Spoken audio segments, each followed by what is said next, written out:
Subscribe to LearnCap and hit the bell icon to get notified. Hello friends, welcome to the amendment lectures on GST for CA Inter as applicable for November 2021 examinations. Friends, the provisions of Finance Act 2020 are applicable. Also, few provisions from Finance Act 2019 Part 2 are also applicable. Further, various notifications and circulars which are issued up to 30th of April 2021 are applicable. Friends, we are going to study and analyze all these changes which have come in a detailed manner. I wish you a very happy learning experience.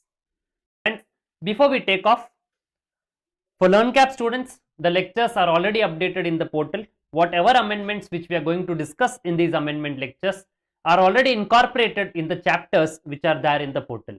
But still, I would strongly recommend you that you go ahead and watch these amendment lectures because you will find all the amendments at one single place and it will be easier for you to revise. Amendment notes are attached. You can download them and use it for your reference. What is going to be the approach of these amendment lectures? Friends, we are going to discuss what was the position of the law prior to amendment and what is the position of the law after the amendment. And friends, at various places, we will also be discussing the reason for amendment. Friends, please be careful that we are going to discuss only the change aspect. We are going to discuss only the amendment portion. So it is expected that you already know the basics so that you are able to understand and appreciate the amendments in a better manner. Friends, the study module of CA Final and CA Inter, Study, Revise, Crack, which is authored by me along with my co-author CA Vishal Jain. It is a single color module this time.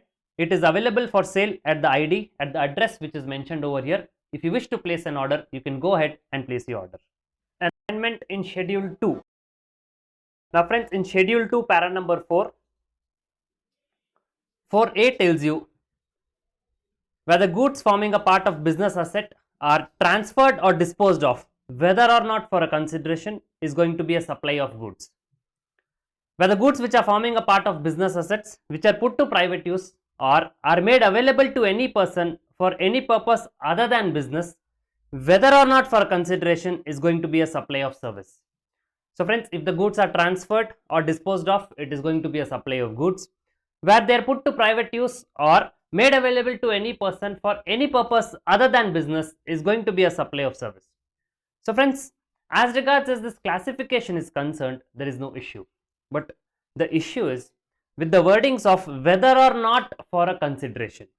The issue is with the wordings of whether or not for a consideration. Now friends, let's say there are goods on which input tax credit is availed. There are goods on which input tax credit is availed. These goods are transferred or disposed of. These goods are transferred or disposed of without consideration. Now friends, according to Schedule 1, para number 1, it happens to be a supply. Whether it is a supply of goods or a supply of services, according to Schedule 2, para number 4A, it tells me it is a supply of goods. But friends, let's suppose there are goods on which input tax credit is not availed. There are goods on which input tax credit is not availed and these goods are given without consideration. These goods are given without consideration. Let's suppose there is a car on which input tax credit was not availed. This car is forming a part of business asset. Now friends, this car is being disposed of without a consideration. So now friends, is it a supply? Is it a supply according to section 7? Friends, in Schedule 1, para number 1, it tells you only those goods which are transferred or permanent transfer or disposal of business assets on which input tax credit is availed. Now friends, on these goods, this particular motor car which we are discussing, on this input tax credit is not availed. It is not a supply at all. It is not a supply at all. But friends, when I come to Schedule number 2, para number 4, A tells me if it is transferred or disposed of, whether or not for a consideration, it happens to be a supply of goods. So friends, is there some contradiction? If you look into section 7.1a, 7.1a tells us what is the scope of Schedule 2. The scope of Schedule 2 is only when a transaction which is already qualified as a supply according to section 7 subsection 1, only those transactions which are already called as a supply according to 7.1 for those transactions, whether it is a supply of goods or it is a supply of services, would be classified by Schedule 2. Schedule 2 on its own, by itself, cannot call a transaction as a supply without it being a supply under 7 subsection 1. Let's have a look at 7.1a. 7.1a tells us where certain activities or transactions constitute a supply in accordance with the provisions of subsection 1, they shall be treated either as a supply of goods or supply of services as referred in Schedule 2. So first it should qualify as a supply according to 7.1. Only then the role of Schedule 2 would come. Then the Schedule 2 would classify it to be either a supply of goods or a supply of services. So friends, 7.1a makes it crystal clear. 7.1a makes it crystal clear that only what is already classified as a supply, only which is already called as a supply, that particular supply would either be treated as a supply of goods or a supply of services according to Schedule 2. But friends, here in Schedule 2 para number 4, transfer or disposed of whether or not for a consideration is a supply of goods is slightly misleading. It is not in alignment with 7.1a. Because friends, if it is transferred or disposed of for consideration, obviously it is going to be a supply of goods. But if it is not for consideration, it would be a supply of goods only if it is already a supply according to Schedule 1. So friends, to remove this ambiguity, to remove this confusion that whether Schedule 2 is going beyond what is required in 7.1a, the amendment which has come in is the wordings whether or not for consideration have been removed. The wordings whether or not for consideration has been removed. Friends, this is only clarificatory in nature. This removal of whether or not for consideration is only to remove the ambiguity which otherwise was existing. Now friends, it says transferred or disposed of is going to be a supply of goods. Now if it is for consideration, it would be a supply according to 7.1a, and Schedule 2 para number 4, this point number a would tell us it is a supply of goods. If it is not for consideration, and if input tax credit was availed, or if it is a supply in accordance with Schedule 1, then if it is already classified as a supply under 7 subsection 1, now we come to know transferred or disposed of, even if it is not for consideration but it should have been a supply according to 7.1, it would be a supply of goods. Similarly, we have to understand here as well. In the second one, where whether or not for consideration for supply of services has been removed, it is with the same intent. So friends, the crux of this amendment is para number 4 of Schedule 2 has been brought in line with 7.1a, which means that first this particular transaction should qualify as a supply according to 7.1. Thereafter, Schedule 2 would classify it whether it is a supply of goods or it is a supply of services. Friends, according to section 25 subsection 6b and 25 subsection 6c, a new registration under GST would be granted only after Aadhaar has been authenticated. Friends, in cases where Aadhaar has not been authenticated and if a person wants to apply for registration, in those cases, registration would be granted only after physical verification of the place of business in presence of the said person. Friends, furthermore, section 25 subsection 6d states that the government can notify a class of persons. The government can notify a class of persons, or it may notify any state or union territory or part thereof who would be exempted from the requirement of Aadhaar authentication. Now friends, there is a notification which is issued under section 25 subsection 60. It is notifying the class of persons who are exempted from the requirement of Aadhaar authentication. Now friends, this notification has been amended. Earlier, the notification stood as follows: the provisions of 6b or 6c of the said act shall not apply to a person who is not a citizen of India, to a class of persons other than the following persons, namely. So it will apply only to these persons: individual, authorized signatory of all types, managing and authorized partner, karta of an HGF. For other than these persons, for all other persons, Aadhaar authentication was exempted. Friends, this notification has been amended. So friends, now the updated or the amended notification stands as follows. We are looking for the persons who are notified according to the provisions of section 25 subsection 6d, who are exempted from Aadhaar authentication as a criteria for obtaining registration. So here we go. It says the provisions of 6B or 6C of the said act shall not apply to. The provisions of it is 25(6)(b) and 25(6)(c) shall not apply to a person who is not a citizen of India. The same thing which was there in the previous notification prior to amendment. These are the new things which have been added. Department or establishment of central government or state government, local authority, statutory body, public sector undertakings, a person who is applying for registration under 25 subsection 9, which means a person who wants to obtain a unique identification number. Now friends, the reason for this, to a person who is not a citizen of India, it was there earlier as well in the notification prior to amendment. Friends, these persons would generally not have an Aadhaar. These persons generally would not be assigned an Aadhaar. So therefore, Aadhaar authentication is not required for them. The next one, department or establishment of central government or state government, local authority, statutory body and public sector undertakings. Friends, what was the reason behind introducing Aadhaar authentication as a criteria for obtaining registration? Friends, there were so many input tax credit frauds and other GST frauds which are being designed after obtaining new registrations. So therefore friends, as a criteria to have a check on the GST frauds, Aadhaar authentication was brought in. Now friends, if you look into these enterprises who are exempted from Aadhaar authentication, they are all controlled enterprises. They are all government controlled enterprises. You have a department or establishment of central government, state government, local authorities, statutory bodies, public sector undertakings. Friends, these enterprises even otherwise do not indulge in GST frauds. So therefore, obviously Aadhaar authentication should not be required for them. The next one, a person who is applying for registration under 25 subsection 9, a person who wants to obtain a unique identification number. Now friends, as we understand, what is the reason for granting a unique identification number? Friends, generally the supplies which are made by the persons who are holding UIN are exempted. Generally they are exempted. And whatever inward supplies which they have received on payment of taxes, they could apply for a refund of it.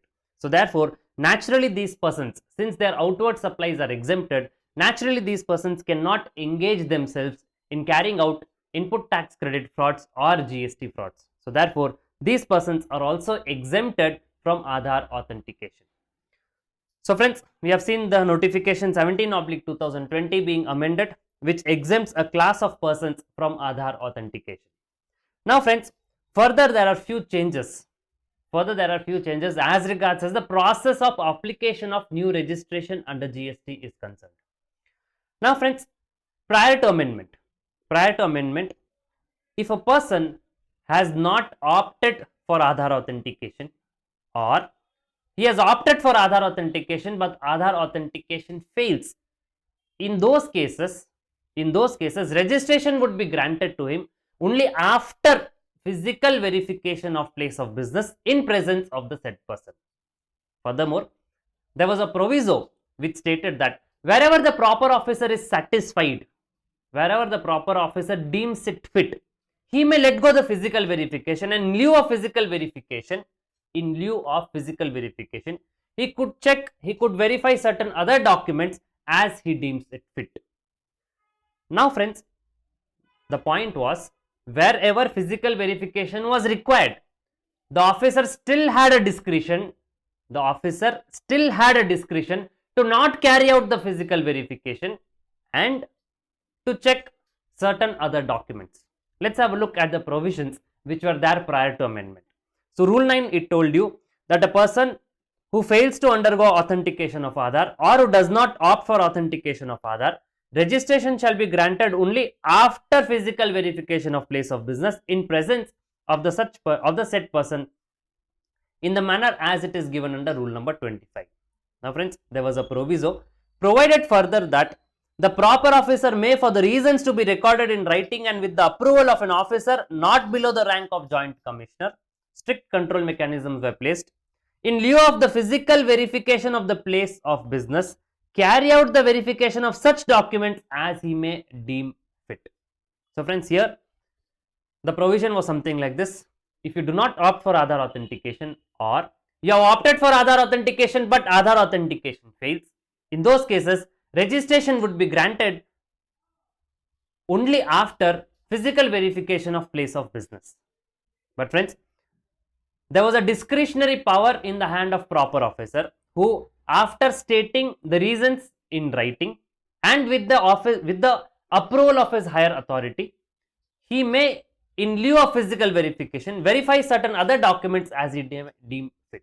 So friends, whether to carry out the physical verification or not, the officer can use his discretion even if Aadhaar was not authenticated or Aadhaar authentication failed.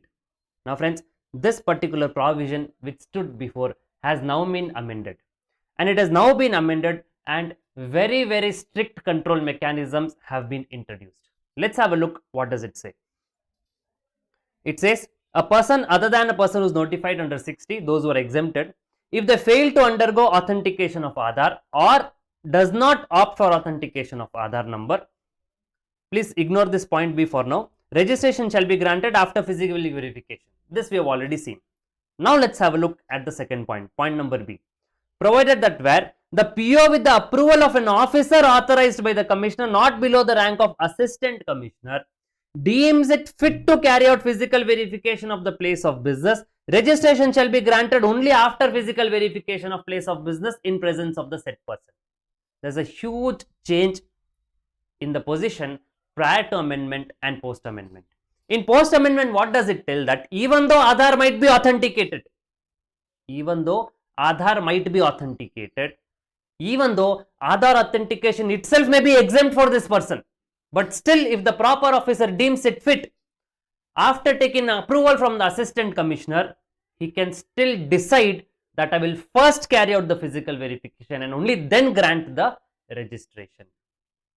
Friends, I'm sure you're able to differentiate. The amended Rule 9 stands that wherever, in whichever case, the proper officer deems it fit, he will be granting registration only after carrying out physical verification. There is a huge change in the position prior to the amendment. Friends, prior to the amendment, it stated that even though it was opposite exactly, even though Aadhaar authentication is not opted for, or even though Aadhaar authentication is failed, even in those cases, registration can be granted without physical verification of the premises or of the place of business in presence of the said person.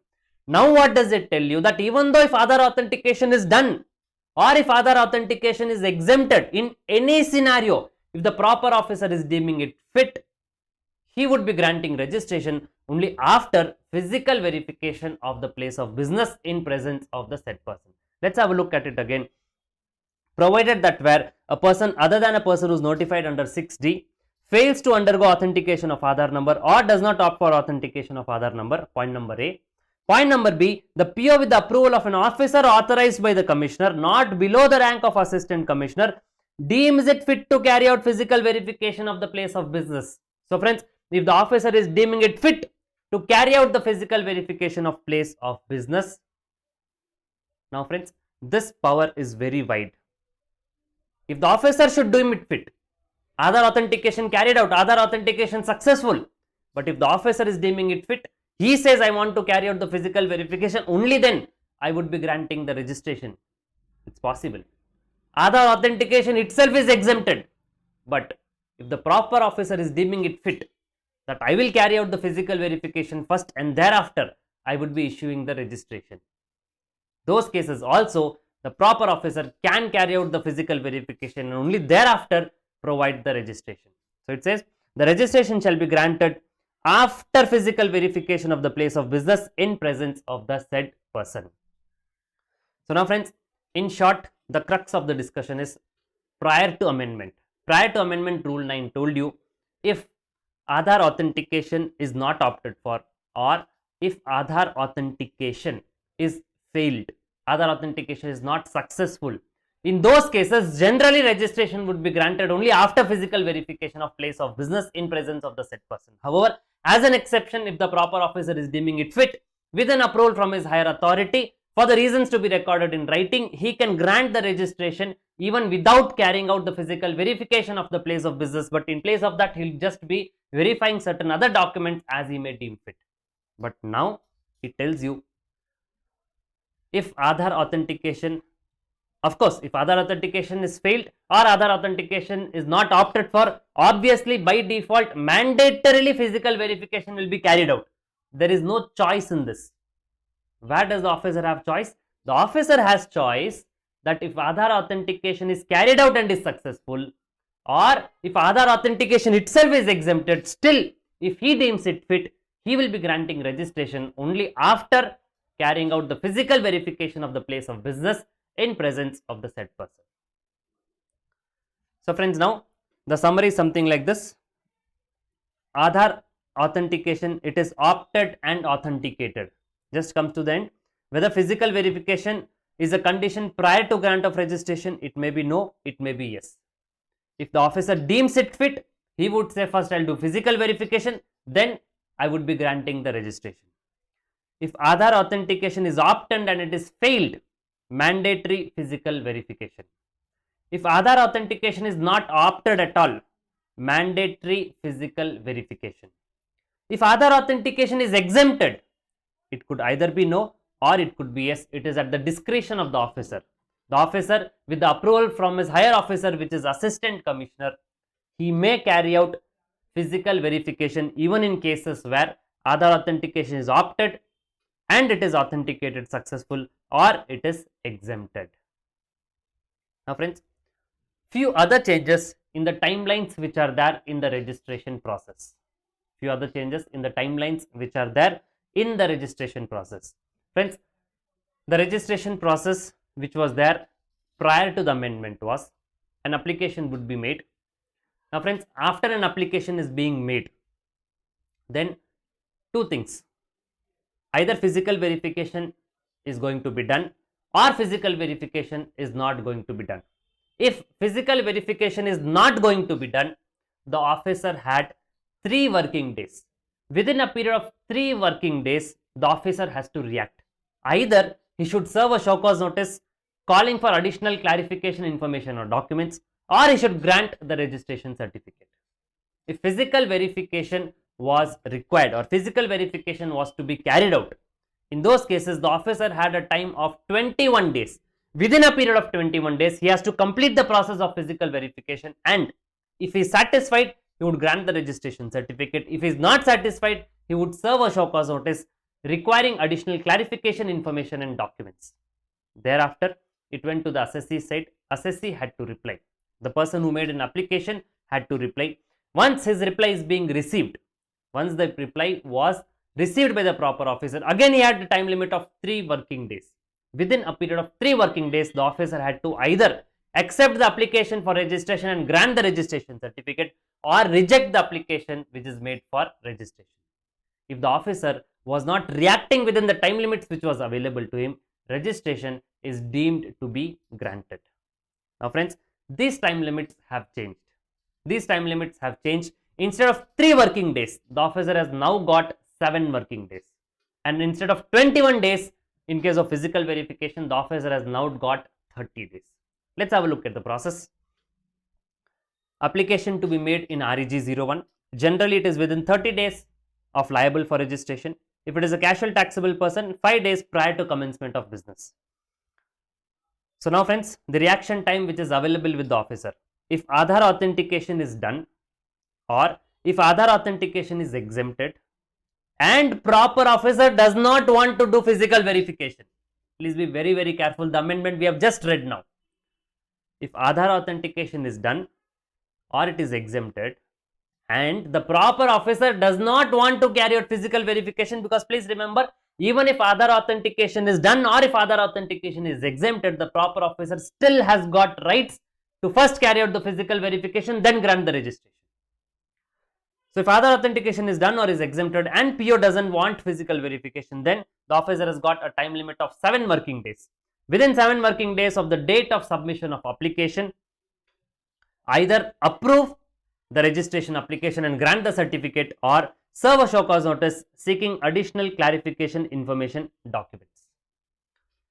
If Aadhaar authentication is not opted for, or it was opted but it failed, or if proper officer wants to do the physical verification, Aadhaar authentication opted successful, Aadhaar authentication exempted, but still the proper officer wants to carry out physical verification. In those cases, the time limit which is available with the officer is within 30 days from the date of submission of application. Within 30 days from the date of submission of application,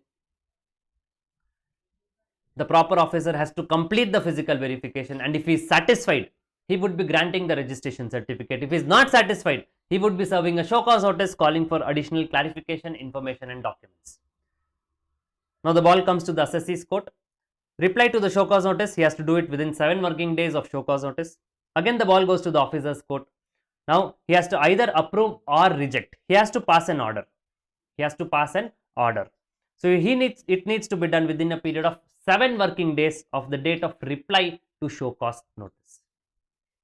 And friends, if no action is taken, it is deemed approval. If no action is taken, it goes to be a deemed approval. Friends, we know the time limits which are available with the officer within which he has to react. But when do these time limits start from?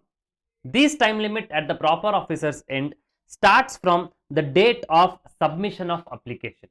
From the date of submission of application, if physical verification is required, the officer would be having 30 days. If the physical verification is not required, the officer would be having 7 working days.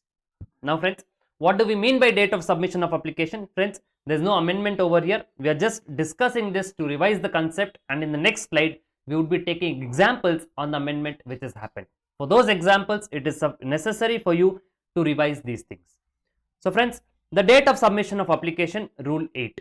It tells you if Aadhaar authentication is not opted for, or if Aadhaar authentication is exempted, the date of submission of application is the actual date of submission. So friends, on the actual date of submission, you will be receiving the ARN number. The date on which you are receiving the ARN number is going to be called as the date of submission of application. The next one is if opted for Aadhaar authentication. If Aadhaar authentication is opted for, it is going to be the earlier of. It is going to be the earlier of date on which Aadhaar authentication is successful, or 15 days from the submission of Part B REG 01. Friends, you opt for Aadhaar authentication, but for some reasons, you are not able to authenticate the Aadhaar successfully. In those cases, 15 days from the date of submission of Part B REG 01 is going to be the date of submission of application. If you have opted for Aadhaar authentication and it is successful, the date on which it is successful would become the date of submission of application. So friends, the final summary is something like this. If Aadhaar authentication is opted and it is authenticated successfully, what is the date of submission of application? It is the date of authentication. Whether physical verification is required prior to grant of registration, it could be no, it could be yes. Next one, if Aadhaar authentication is opted and it is failed, the date of submission of application is 15 days from the date of submission of Part B REG 01. Whether physical verification is required, mandatorily yes. If Aadhaar authentication is not opted, the date of submission of application is going to be actual date of submission of REG 01. Whether physical verification is required prior to grant of registration, the answer is mandatorily yes. If Aadhaar authentication is exempted, what is the date of submission of application? It is the actual date of submission of REG 01. It is the actual date of submission. Whether physical verification is required prior to grant of registration, it could be no, it could be yes. If the officer deems it fit, in those cases, he will carry out the physical verification after the permission from Assistant Commissioner. So now friends, let's take examples. REG Part B was filed on 1st of January. Aadhaar authentication was opted. Aadhaar authentication was opted. Whether Aadhaar authentication was success or failure, Aadhaar authentication was successful. What is the date of Aadhaar authentication? 1st of January itself. So friends, in cases where Aadhaar authentication is opted and it is successful, what is the date on which you are going to receive the ARN? Which means what is the date of submission of application? It is the date of authentication. So here the date of submission of application is 1st of January. On this particular date, you are going to receive ARN number. Whether physical verification is required. Now friends, if it is opted and it is successful, it is the discretion of the officer to carry out the physical verification. The officer decides not to carry out physical verification. Now, when he decides not to carry out physical verification, the time limit which is available with the officer is 7 working days.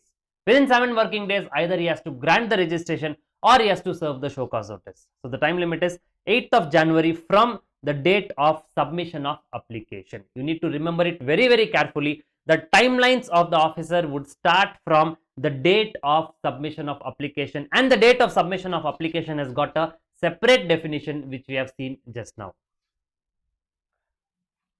Application form submitted on 1st of January, REG Part B. Aadhaar authentication is opted, it is successful.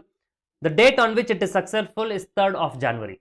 Although he filed it on 1st of January, he tried on 1st January, not successful. 2nd January, not successful. 3rd January, when he tried again, it is successful. What is the date of submission of application? Where Aadhaar authentication is opted and it is successful, the date of submission of application is the date of authentication. So, the date of authentication is 3rd of January. This is the date on which he is going to receive the ARN number. From this date, the timeline of officer starts. Now, friends, Aadhaar authentication is opted and it is successful. Whether physical verification is required, it is the discretion of the officer. The officer decides not to carry out the physical verification. In these cases, the time limit which is available with the officer is 7 working days from the date of submission of application. So, therefore, by 10th of January, either give a show cause notice or give the registration.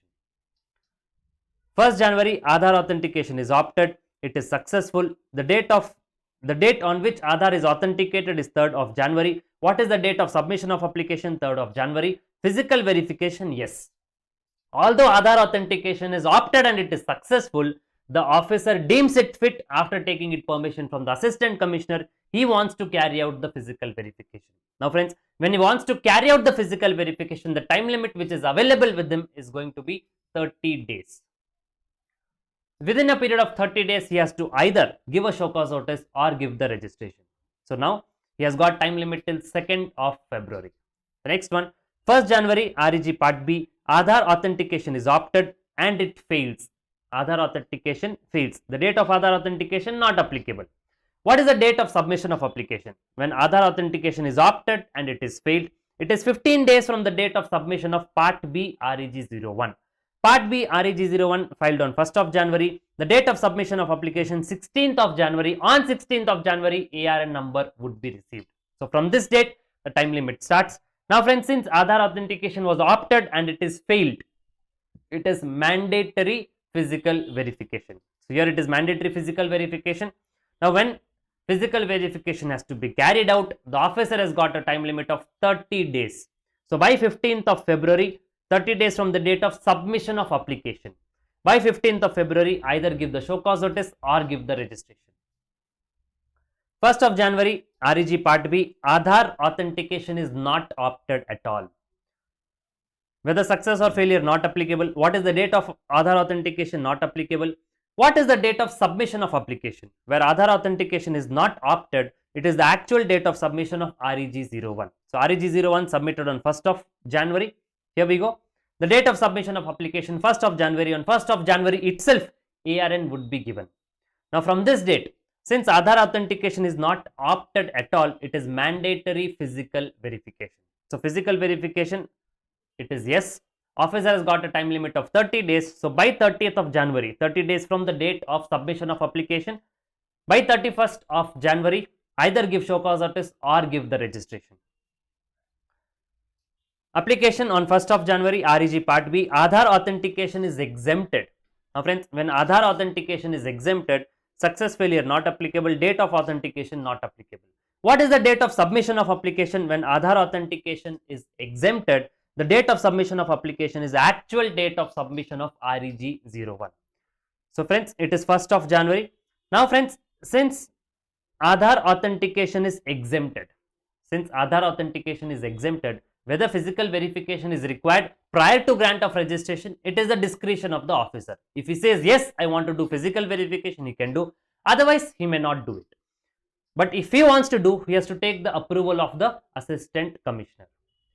Now, friends, he decides not to carry out physical verification, and when he decides not to carry out physical verification, the time limit which is available with him is 7 working days. 7 working days from the date of submission of application.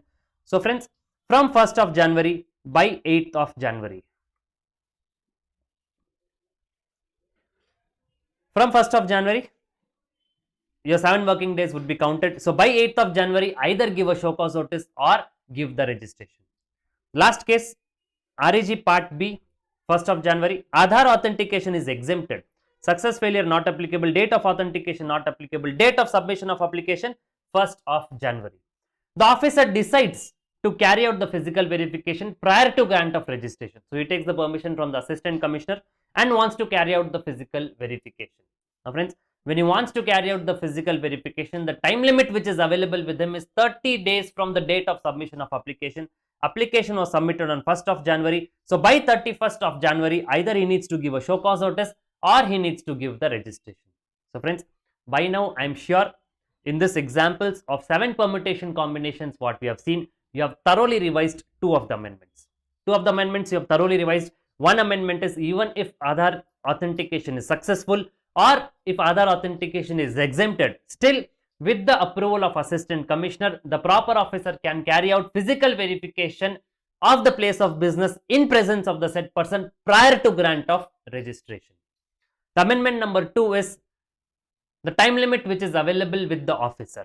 The time limit which is available with the officer is in cases where physical verification has to be done. Physical verification has to be done. In those cases, it is 30 days from the date of submission of application. In case a physical verification is not required to be done, in those cases, it is going to be 7 working days from the date of submission of application. Within these time limits, the proper officer has to either give a show cause notice or approve, based on which the person who has applied for registration is going to make a reply. After that, the ball would again come to the officer's hand. Now, the officer has to take action, either grant the registration or reject the application for registration which is being made. The time limit which is available with the officer is 7 working days from the date of receipt of reply to the show cause notice. I am sure by now you are thorough with these amendments. Friends, to see whatever we have decided, we have discussed so far in the form of a flow chart. This is the process of registration. REG Part A is going to be filled first. PAN number, mobile number and email ID are going to be validated. After verification, you are going to receive something called as temporary reference number. Using this temporary reference number, you will start filling REG 01 Part B. Along with REG 01 Part B, you will be giving the required documents. Now, you will be receiving an acknowledgement number. You will be receiving an ARN number. Now, the date on which you are going to receive this ARN number is going to be called as the date of submission of application. Friends, this is very important date because it is only from this date that the time limits of the officer is going to start. The date on which you are receiving the ARN is actually the date of submission of application. What do we mean by date of submission of application? In case where Aadhaar authentication is opted for, and if it is successful, it is the date of authentication of Aadhaar. If it is opted for and it fails, it is 15 days from the date of submission of REG 01 Part B. If Aadhaar authentication is not opted for, or if Aadhaar authentication is exempted, it is the date of submission of application. It is the actual date on which REG 01 was actually filed in the portal.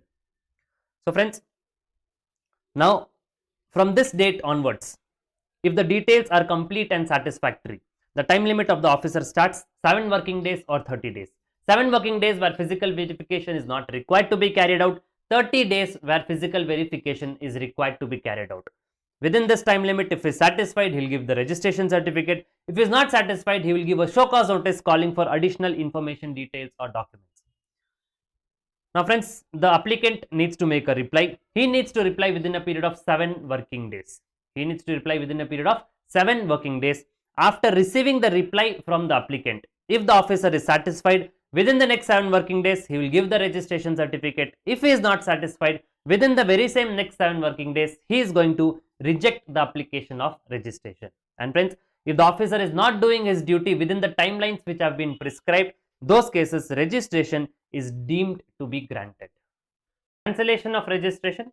Friends, as we all understand, cancellation of registration can be initiated either by the registered person himself or it can be initiated suo motu by the proper officer. And friends, please understand, as regards as cancellation of registration is concerned, it can be done only when specific grounds are present. Only for specific reasons a registration can be cancelled. Friends, As regards as obtaining registration is concerned, registration can be obtained even on a voluntary basis. But registration cannot be cancelled on a voluntary basis. Specific reasons as mentioned in section 29 should be there. Only then registration can be cancelled. You voluntarily just like that cannot say that I do not want my registration. Section 29 should permit you for cancellation of registration. Now friends, of the reasons which permits cancellation of registration, one of the reason was if the taxable person other than the person registered under 25 subsection 3 is no longer liable to be registered under section 22 or section 24. So friends, as we all understand, when should a person obtain registration? A person should obtain registration if he is covered by section 24 without any threshold. He has to obtain registration mandatorily. If he is not covered by section 24, then he needs to obtain registration when his turnover exceeds the threshold. But friends, a person who is neither required to obtain registration under section 24 nor his turnover has exceeded the threshold, he also can obtain registration on a voluntary basis under 25 subsection 3.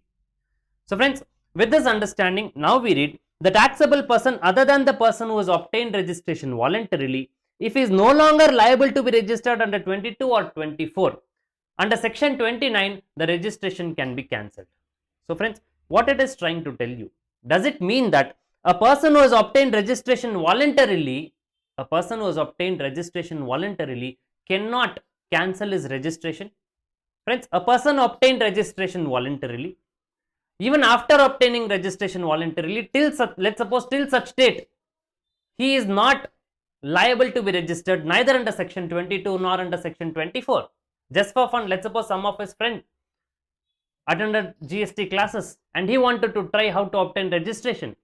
He applied registration for this person.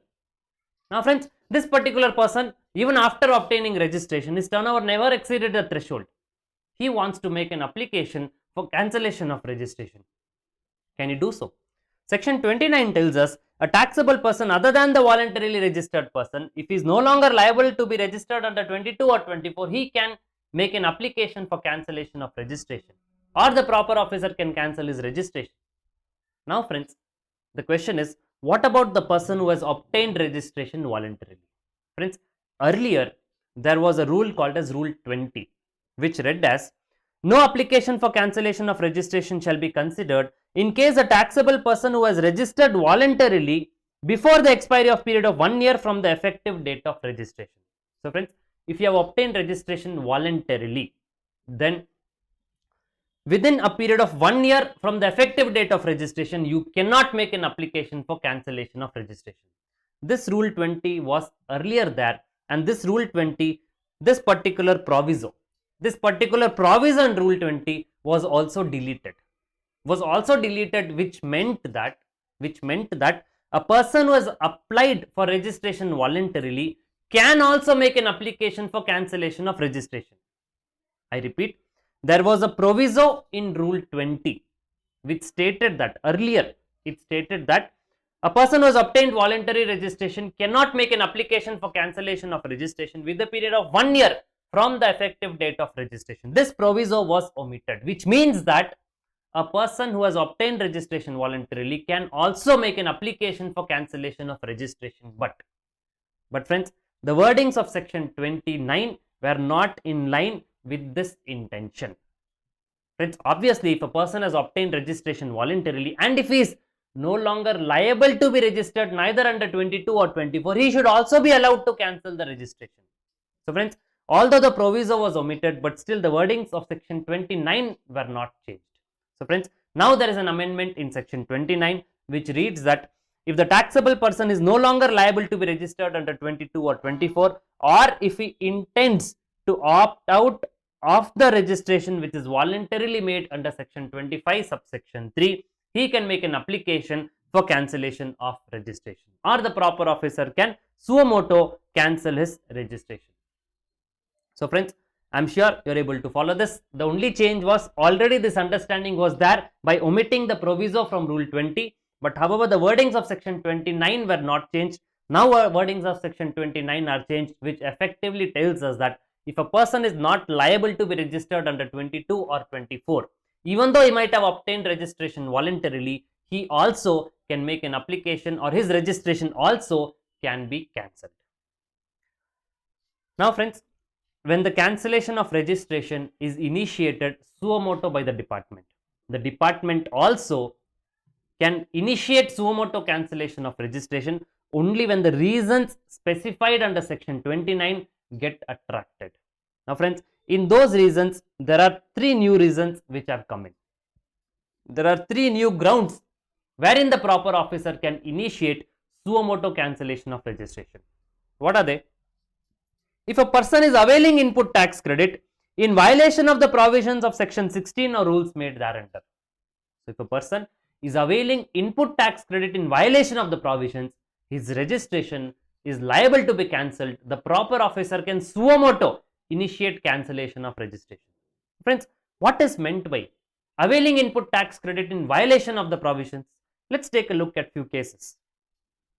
If input tax credit is availed on those supplies which are not in the course of furtherance of business, input tax credit is not supported by an invoice, input tax credit is supported by an invoice, but all the required particulars, the mandatory particulars which should be mentioned on an invoice are not available, input tax credit is taken without receiving the goods or services, input tax credit is taken without complying with 36 sub rule 4, if input tax credit is taken without filing the return, if input tax credit is taken on payments which are delayed beyond 180 days, you received the goods services, you received the document, you availed input tax credit, you did not make a payment to the supplier, the value of the supplier along with GST thereon, you did not make it to him within a period of 180 days, you were supposed to reverse the credit with interest, you did not do so, your registration is liable to be cancelled. Input tax credit has been taken after the last date of availment of input tax credit. Input tax credit is taken on capital goods despite depreciation also is claimed on the ITC component. So you claim depreciation also on the tax portion and you also take input tax credit. It is violation of the provisions of section 16. Input tax credit is taken in respect of tax paid on account of fraud, willful misstatement or suppression of facts. Input tax credit pertaining to some other registered person is taken. So friends, these are all the examples where input tax credit is taken in violation of the provisions of section 16 or rules made thereunder. And if it is done so, the officer can initiate suo motu cancellation of registration. We have done with this. The second one, if a person is furnishing GSTR 1 for one or more tax periods, which is in excess of outward supplies which is declared in his valid return under section 39. I repeat, if the turnover or the value of outward supplies which is declared in GSTR 1 for one or more tax periods is in excess of outward supplies which is declared in his valid return under section 39. Now friends, as we all understand, a registered person has to file details of his outward supplies in GSTR 1. He needs to pay the taxes and file a summary return through GSTR 3B. So friends, in GSTR 1, there is no payment of taxes. It is just furnishing the details of outward supplies. In GSTR 3B, a summary is being given. What is the total value of outward supplies which is being made? What is the tax thereon? How much is the input tax credit? The difference, if any, is being paid through the electronic cash ledger and the return is being filed. So now friends, when a person furnishes two types of returns, one is details of outward supplies and one is GSTR 3B for a particular tax period, obviously, what should be the ideal scenario? Whatever is the turnover which is declared in GSTR 1 should match with the turnover which is declared in GSTR 3B because both pertain to the same tax period. Now friends, such being the case, why would there be difference between the turnover which is declared in GSTR 1 vis-a-vis the turnover which is declared in GSTR 3B? Friends, please think it from this point of view. Let's suppose I am the supplier, you are my customer. I make supply of goods or services to you. Fine. I issue an invoice to you, I charge GST, give the invoice to you, you receive the goods and services. Can you take the credit? Yes. But your credit would be subjected to 36 sub rule 4. What does 36 sub rule 4 tells you? That only when the supplier is going to file his GSTR 1, you will be in a position to take the input tax credit. So friends, now the business is going to force me, my customers are going to force me to file my GSTR 1 correctly. Now friends, in my GSTR 1, can I underreport the turnover? The answer is obviously no, because either if I do not upload the invoice, if I do not file the invoice which I have given to you, or if I am going to undervalue this, if suppose I have given you the invoice of 10 lakhs and in GSTR1 if I am going to show only 5 lakhs, obviously you are going to be agitated because you will be hit by 36 sub rule 4. You will not be in a position to take the credit.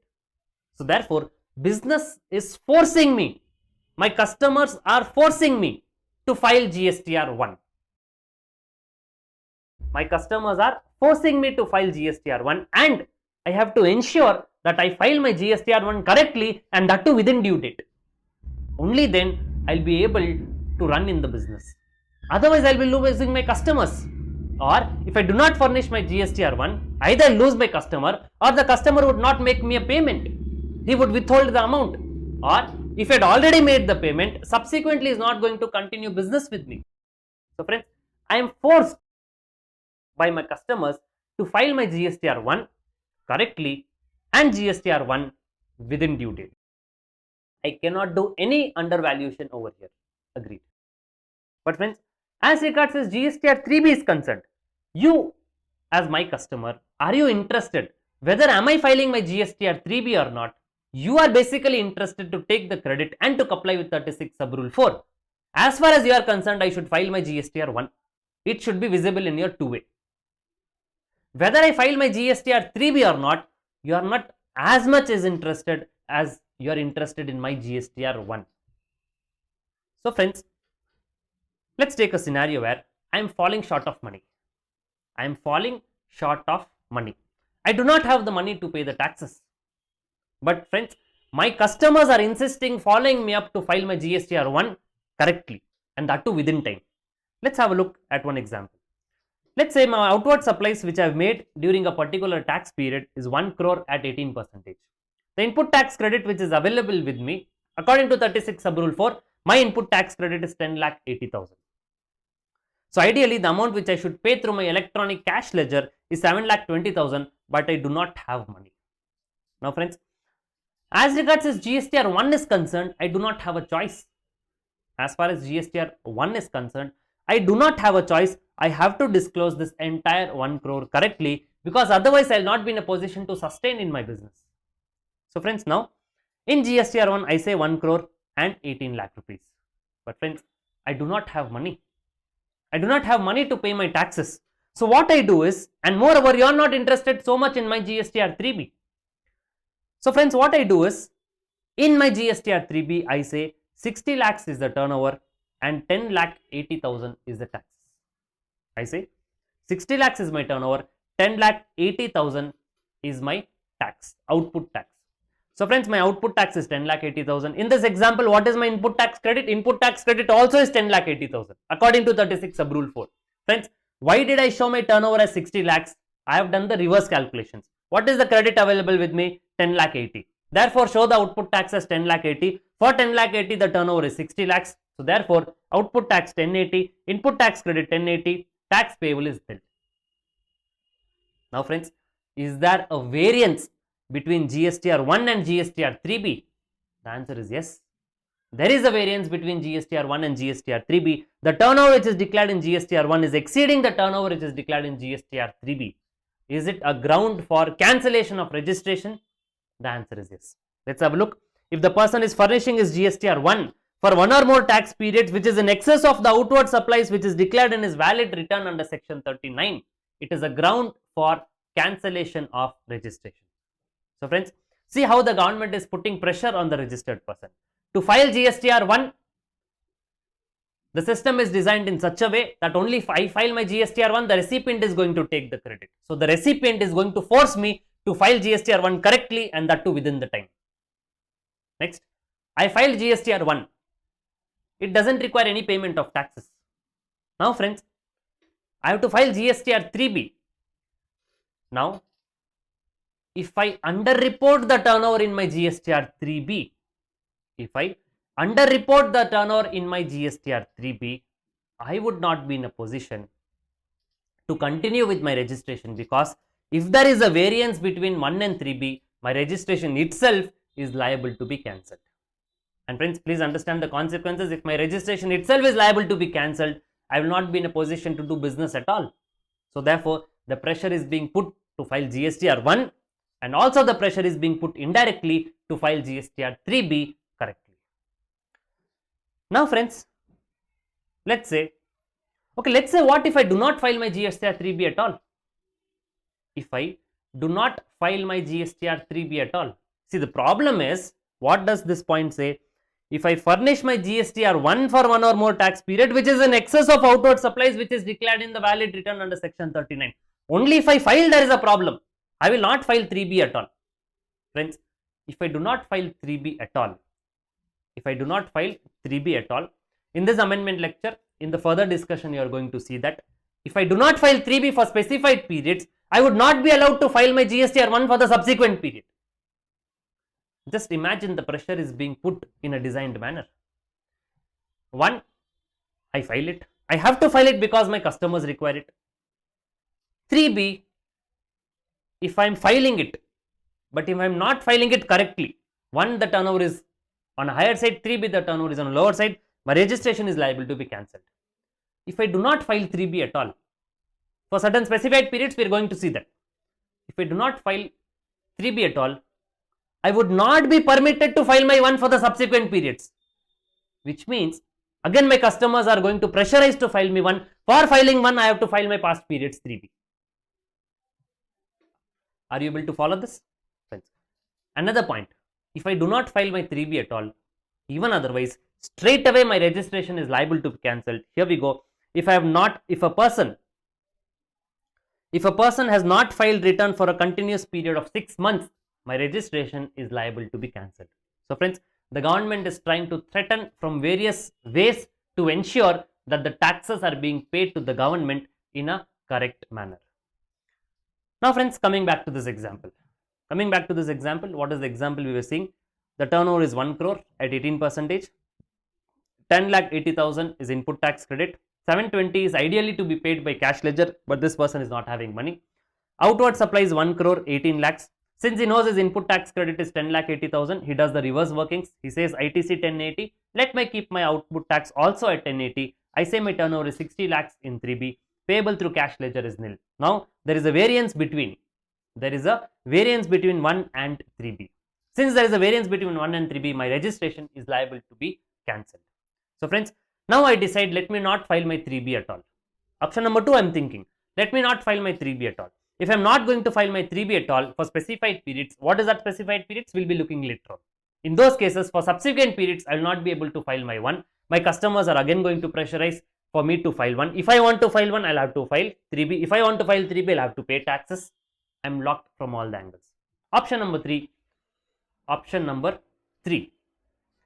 I think the problem is if there is a variance between 1 and 3B. Which variance? The turnover. Outward supplies which is declared in 1, if it is greater than the outward supplies which is declared in 3B, only then my registration is liable to be cancelled, right? Let me think another way to find a solution. Let's say my GSTR 1 is 1 crore, tax thereon is 18 lakhs. In GSTR 3B also, I would say my turnover is 1 crore, tax thereon 18 lakhs. But the input tax credit which I am going to claim, I would say my input tax credit is 18 lakhs. What is the actual input tax credit? 1080. I would show my input tax credit as 18 lakhs. Again, tax payable is nil. See friends, what is my objective? Ultimately, I do not have money for now to pay the taxes. So therefore, either I will reduce my turnover. If I reduce my turnover, there is a variance between 1 and 3B. Or I will not file 3B at all. If I do not file 3B, the government will not allow me to file 1. Let me try my hand on input tax credit. I will increase my input tax credit.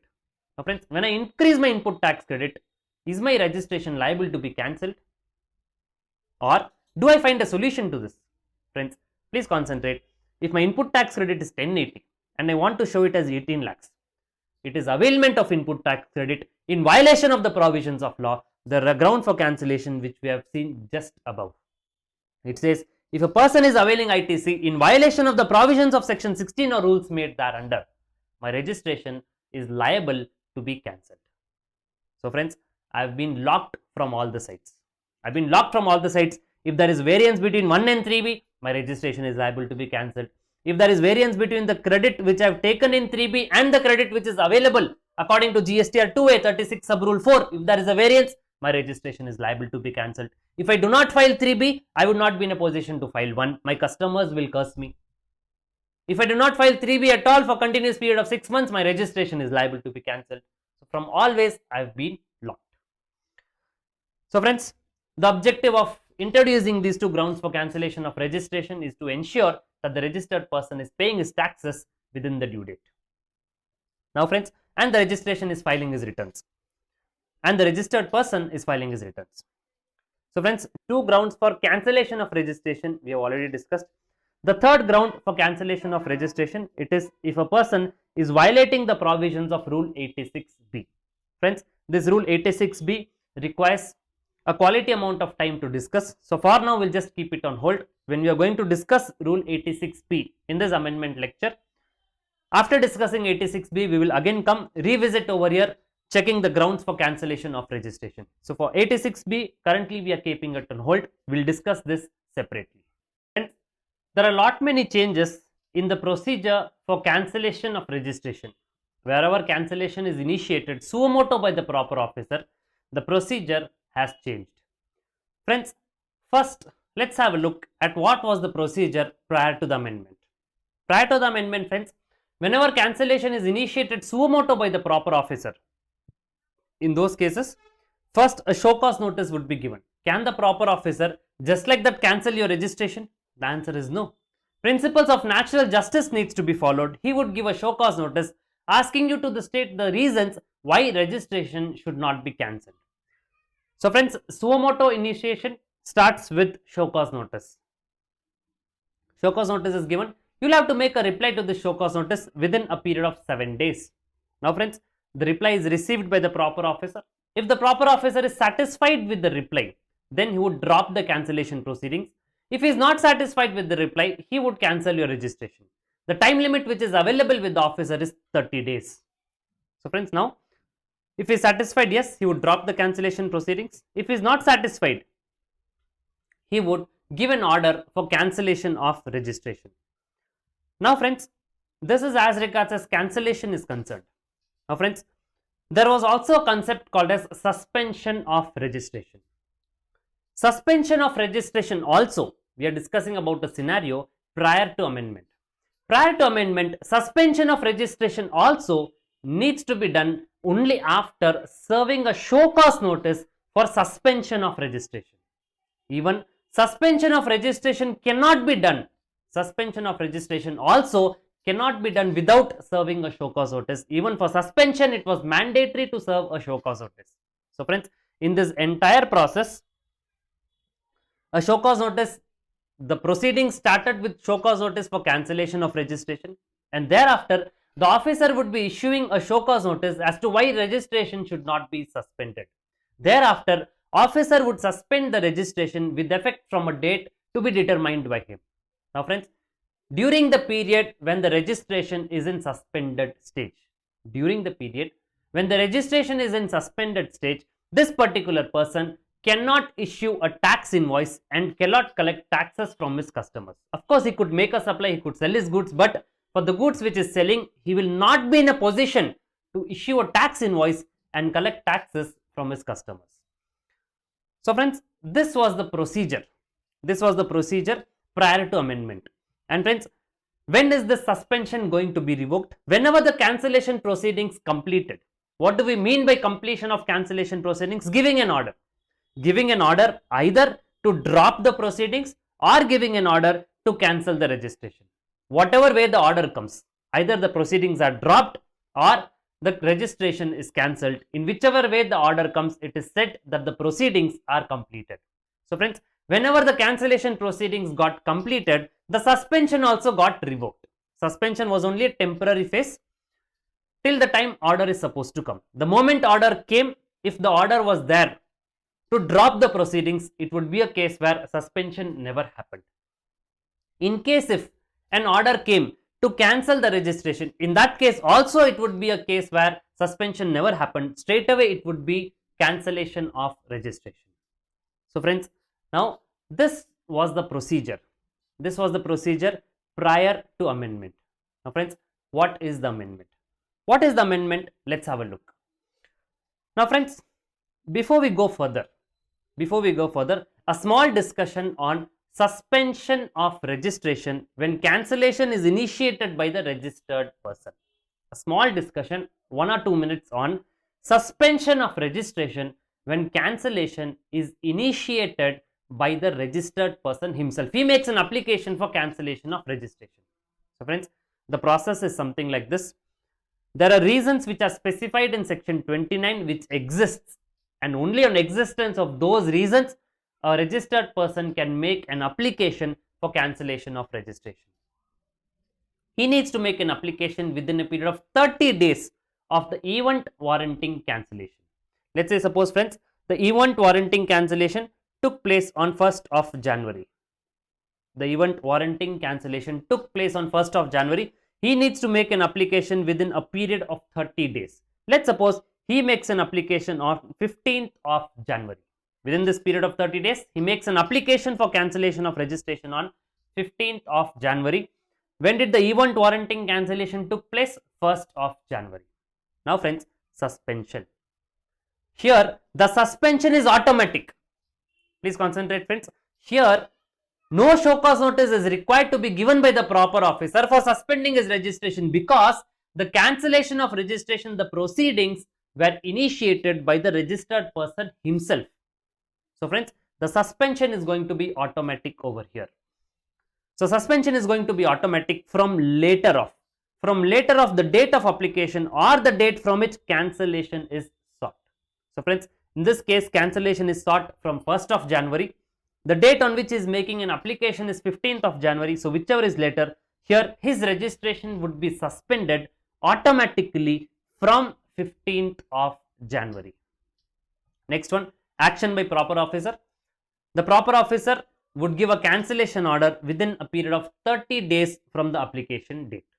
So friends, when the cancellation order is going to come, the suspension whichever was there is going to be revoked, because suspension is only a temporary phase till the cancellation proceedings are completed. During the period of suspension, this particular person cannot issue any tax invoice. He cannot issue any tax invoice and collect GST from his customers. Also, for the period of suspension, he is not required to file any returns. Now friends, having read about suspension in a case where the cancellation proceedings are initiated by the registered person, now we come into the segment where the cancellation proceedings are suo motu initiated by the proper officer. The cancellation proceedings are suo motu initiated by the proper officer. Friends, there is a sea change in these proceedings. Let's have a look. When cancellation proceedings are suo motu initiated by the proper officer, there are two approaches. There are two different approaches. Approach number 1 is against risky persons. For now, we'll just name them as risky persons. Approach number 1 is against risky persons. We'll call them as specified cases. Approach number 1 against risky persons. So we'll call them as specified cases. Friends, in specified cases, what is the procedure when the proper officer wants to suo motu cancel the registration? Step number 1 is, in case of risky cases, we are talking about specified cases. First is, the officer would suspend the registration. Such a huge step. The officer is going to suspend the registration. Any opportunity of being heard is being given by the officer, asking him, please come and show cause why your registration should not be suspended. The answer is no. Straight away suspend the registration. First shoot, then interrogate. So friends, here, in case of risky cases where the cancellation is initiated suo motu by the proper officer, first step is suspend the registration. No show cause notice to be given for suspension of registration. So first step, suspend the registration. Along with it, intimate certain deficiencies. Intimate why his registration is being suspended. You will inform him why registration is being suspended and ask him why registration should not be cancelled. So friends, here a show cause notice is being given. But show cause notice is not for suspension of registration. It is asking reasons why registration should not be cancelled. I'm sure you're able to appreciate the difference between suspension of registration and cancellation of registration. The approach by the proper officer, where cancellation is initiated suo motu by them, two set of approaches. We are discussing about the first approach, risky cases. We are naming them as specified cases. In specified cases, the officer would first suspend the registration, inform why registration is being suspended, and ask reasons why registration should not be cancelled. So, as far as suspension is concerned, it is one-sided game by the proper officer. Now, suspension is mandatory in this case. First, he would suspend the registration. He would inform why registration is being suspended, give a show cause asking why registration should not be cancelled. So, for suspension, it is one-sided game. Of course, for cancellation, he will give a show cause notice asking reasons why registration should not be cancelled, and the registered person needs to give a reply within 30 days. The registered person will have to give a reply within 30 days. The proper officer will be passing an order in the next 30 days. This is the approach for specified cases, risky cases. Now friends, what are specified cases? The specified cases are where the officer, on comparison of returns filed under section 39 along with GSTR 1 or returns filed under section 39 along with GSTR 2A or such other analysis, shows that there are significant differences or anomalies indicating contravention of the provisions leading to cancellation of registration. So friends, in simple terms, it tells you if there is variance between GSTR 1 and GSTR 3B or variance between GSTR 2A and GSTR 3B, variance between GSTR 1 and GSTR 3B, variance between GSTR 2A and GSTR 3B. Friends, have we seen already this somewhere else? The answer is yes. We have seen grounds for cancellation of registration. In those grounds, we have seen where input tax credit is availed in violation of the provisions of section 16. So here is the reason where variance between GSTR 2A and GSTR 3B. The next one, where the details of outward supplies which is declared in GSTR 1 is greater than those which are declared in return under section 39, variance between GSTR 1 and GSTR 3B. So friends, wherever there is a variance between 1 and 3B or wherever there is a difference between 2A and 3B. So friends, in those cases, it would fit into specified cases.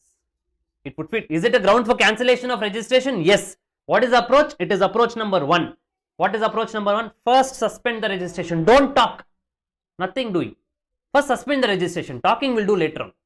First suspend the registration so that this particular person is not in a position to issue a tax invoice and collect taxes from his recipients. So friends, first suspend the registration. Along with it, inform why his registration has been suspended. They will inform that such amount there is a variance between 1 and 3B. So much is the amount which is variance there between 3B and 2A. So this intimation would go. And give a show cause.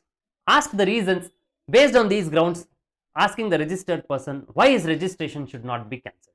So friends, here suspension is along with intimation. It is mandatory, followed by the registered person within 30 days, followed by the officer in the next 30 days. In other cases,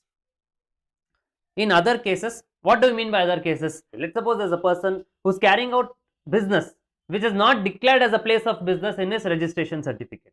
We have a grounds for cancellation, that as well, if he is not conducting business from the declared place of business. So friends, if a person is not conducting business from the declared place of business, is it a ground for cancellation of registration suo motu by the officer? The answer is yes. Is it specified case or other case? It is other case. So friends, in other case, what is the starting point? The starting point is give a show cause notice for cancellation. The starting point is give a show cause notice for cancellation of registration. The officer would say, you are not carrying out business from the declared place of business. Show cause why your registration should not be cancelled. Now friends, after serving a show cause notice for cancellation of registration, here the officer, it is very important, will suspend the registration separately. Suspension would start after show cause notice for cancellation is being given. The officer would suspend the registration separately, from which date? With effect from a date to be determined by him. And friends, this suspension is optional. it may so happen this particular officer would give a show cause notice for cancellation. He may not even suspend the registration. Show cause notice is given for cancellation. He would analyze and then pass the order. Suspension is not required. It is not mandatory. It is discretion of the officer whether to suspend or not to suspend. It may also so happen he would serve a show cause notice for cancellation. Along with it, he will also suspend the registration. Along with it, he will also suspend the registration with effect from a date to be determined by him. Friends, the question is, in approach number 2, which would start with first show cause notice is being given for cancellation of registration. That is the starting point. Whether any show cause notice has to be given for suspension of registration. Friends, we understand suspension of registration is optional. Agreed. If the officer doesn't want, he will not do. But if he wants to do, if he wants to suspend the registration, should he serve a show cause notice to a registered person stating him that show cause why your registration should not be suspended? The answer is no. Friends, as regards the suspension is concerned, it is always one-sided game by the proper officer. He will not ask any reasons. He will not give any opportunity of being heard. Straight away, he would suspend the registration. So friends, for suspension, no principles of natural justice. For cancellation, yes, there is principles of natural justice. The officer cannot straight away cancel the registration like that. He has to serve a show cause notice for cancellation. Be it approach number 1, be it approach number 2. In both the cases, show cause notice for cancellation is being served. The difference is, in approach number 1, first suspend the registration. Along with suspension, inform the discrepancies and show cause why registration should not be cancelled. Approach number 2, show cause notice for cancellation is being served. Then, if the officer wants, he may suspend. If he doesn't want, he will not suspend. But if he wants to suspend, he need not serve a show cause notice for it. He would straight away suspend it. Also, the date of suspension is going to be the date to be determined by this particular proper officer. So now friends, the registered person is being served a show cause notice. He gets time to reply. Since it is a non-risky case, the time which is available with this registered person is a smaller time. He has to reply within 7 days. In case of specified cases, he has to reply within 30 days. In case of other cases, reply within 7 days. Action by the proper officer, they have to pass an order in the next 30 days. The most important point, there is no principles of natural justice for suspension. The officer would not take any of your reply, would not even serve you show cause notice. Come show cause why your registration should not be suspended. Be it approach 1, be it approach 2, he can suspend it in one-sided. The difference is, what is the difference between approach 1 and approach 2? Friends, in approach number 1, first suspend the registration. Suspension is mandatory. Along with suspension, intimate the reason why registration is being suspended. They are not asking whether a suspension should be done or not. They are intimating your registration is suspended. These are the reasons. Now please come show cause why your registration should not be cancelled. In approach number 2, it starts with show cause notice for cancellation. Suspension is discretion of the officer. If he decides so, it is from a date to be determined. Should he serve any show cause notice for suspension? The answer is no. He need not serve any show cause notice for suspension. Friends, please understand, the position prior to the amendment, show cause notice was also required for suspension of registration. I am sure you are able to appreciate this. Now friends, let's have a look at rule number 21A. The provisions we have already discussed. Let's have a look at the wordings of 21A, which speaks about suspension of registration. Where a registered person has applied for cancellation of registration under rule 20, this is a case where the registered person is making an application for cancellation of registration. The registration shall deem to be suspended, automatic suspension, from the date of submission of application or the date from which cancellation is sought, whichever is later. So this is the starting point. What is the ending point? Ending point of suspension is pending the completion of proceedings for cancellation of registration. What is meant by completion of proceedings for cancellation? An order is being passed. That order could either drop the cancellation proceedings or that order could either cancel the registration. Till such time, the registration would be suspended. The next one, sub rule 2. Where the proper officer has reasons to believe that the registration of a person is liable to be cancelled under section 29 or under rule 21, he may suspend, which means suspension is optional. Now friends, which scenario are we talking about? We are talking about suo motu cancellation by the proper officer, where the proper officer has reasons to believe that the registration of a person is liable to be cancelled. So friends, in suo motu, here the provision tells suspension is optional. Suspension is optional, which means that it is other than specified cases. He may suspend the registration of such person with effect from a date to be determined by him, pending the completion of proceedings for cancellation of registration. Subrule 2A, where a comparison of the returns furnished by a registered person under section 39 with the details of outward supplies furnished in GSTR 1 or the details of inward supplies derived based on the details of outward supplies which is furnished by the suppliers in GSTR 1 or such other analysis, which means simply comparison between GSTR 3B and GSTR 1, comparison between GSTR 3B and GSTR 2A, or any other analysis as may be carried out on the recommendations of council. As of now, there is no such other analysis which is recommended by the council. So currently it is only difference or variance between comparison between 1 and 3B and 2A and 3B. If this analysis show that there are significant differences or anomalies indicating contravention of the provisions which are leading to cancellation of registration of the said person, his registration shall be suspended, mandatory suspension. And the said person, mandatory suspension, and the proceedings are starting with suspension of registration. The starting point itself is suspension of registration, as we have already seen in the preceding slide.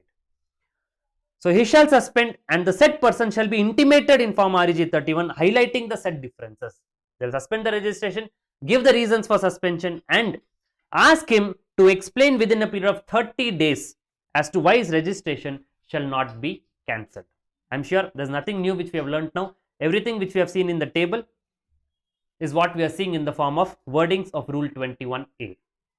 21A sub Rule 3. A registered person whose registration has been suspended shall not make any taxable supply during the period of suspension and shall not be required to furnish any return under section 39. Friends, this we have already seen that during the period of suspension, the registered person cannot make any taxable supply and is not required to furnish any return. What is meant by not making any taxable supply? It means he cannot issue a tax invoice and collect taxes from his recipients. So friends, in simple terms, during the period of suspension, this registered person cannot issue tax invoices and collect taxes from his recipients. Whatever goods which is having, he can sell them, he can supply them. But against this particular supply, he will not be in a position to issue a tax invoice and collect taxes from his recipients. This, there's nothing new, there's no amendment. This we already know. Friends, what is the change? There is another restriction which is being placed. There is another restriction which is being placed. Another restriction which is being placed is a registered person whose registration has been suspended under Subrule 2 or Subrule 2A, which means suo motu cancellation of registration. A registered person whose registration has been suspended under Subrule 2 other than specified cases or 2A specified cases shall not be granted any refund under section 54 during the period of suspension of his registration. So friends, what is this point trying to tell us? That during the period of suspension, the registered person will not be granted any refund. Now friends, which suspension are they talking about? How many suspensions are there? You have got suspensions under Subrule 1, Subrule 2 and Subrule 2A. What was Subrule 1? Subrule 1 was a case where the registered person himself makes an application for cancellation of registration. In that case, does Subrule 3A apply? That refund would not be granted. The answer is no. Friends, 3A is covering suspension only under Subrule 2 and Subrule 2A. What was Subrule 2 and 2A? Suo motu by proper officer. 2 other cases, 2A specified or risky cases. So friends, when suo motu initiation of cancellation is done by the proper officer and registration is suspended, during the period of suspension of registration, this particular person will not be granted any refund under section 54. Friends, what is the reason? Friends, the reason is very simple. Who has initiated the cancellation proceedings? It is initiated by the proper officer. So now friends, when it is initiated by the proper officer, there may be a case that there are certain liabilities which this person needs to discharge. He has contravened the provisions of law and there are certain liabilities which this person has to discharge. So friends, it may be a case where there are pending liabilities which this person needs to discharge. So friends, when there are already pending liabilities which this person needs to discharge, there is no sense in granting him refund. So friends, during the period of suspension where cancellation proceedings is initiated suo motu by the proper officer, in those cases during the period of suspension, the registered person shall not be granted any refund. Friends, let's keep rule 21A on hold for a moment. Friends, I repeat, we are seeing 21A, sub rule 3, there is nothing new which we have seen. It just simply says that during the period of suspension, the registered person will not issue a tax invoice and he cannot collect taxes from his customers. Sub rule 3A is a new insertion. There are three types of suspension: sub rule 1, sub rule 2 and sub rule 2A.